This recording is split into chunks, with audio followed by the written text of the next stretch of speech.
Welcome to Can Do TV.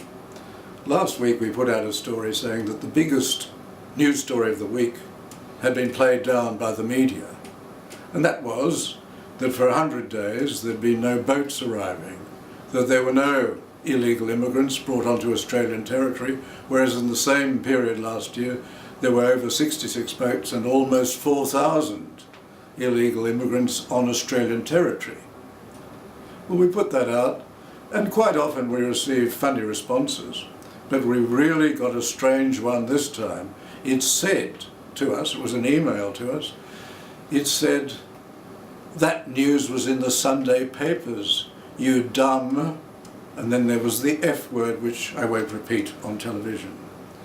That is, and I'll repeat, it was in the Sunday papers, you dumb F.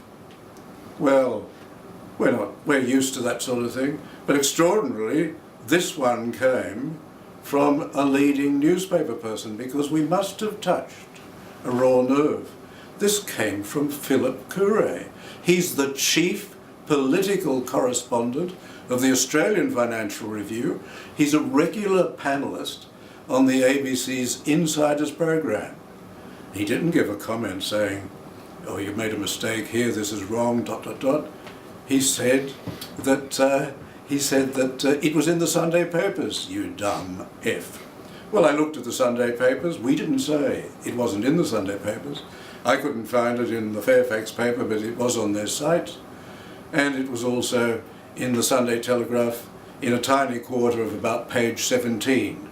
And in each of them, in each of the stories on their websites, both News Limited, which is supposed to be favourable to the government, and also Fairfax, in each of them, by about the third or fourth paragraph, they were balancing it with other stories.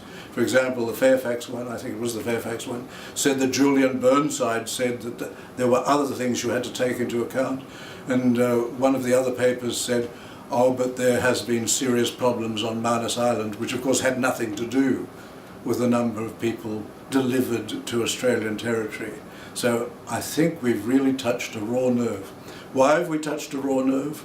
Because both the politicians and much in the media, many in the media, have been saying before the election and even after the election, what Tony Abbott is saying about stopping the boats will not be achieved. He won't be able to turn them back.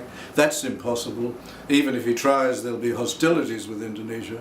Well, it's happened. The boats have been turned back, and for 100 days, compared with last year, there have been no illegal arrivals.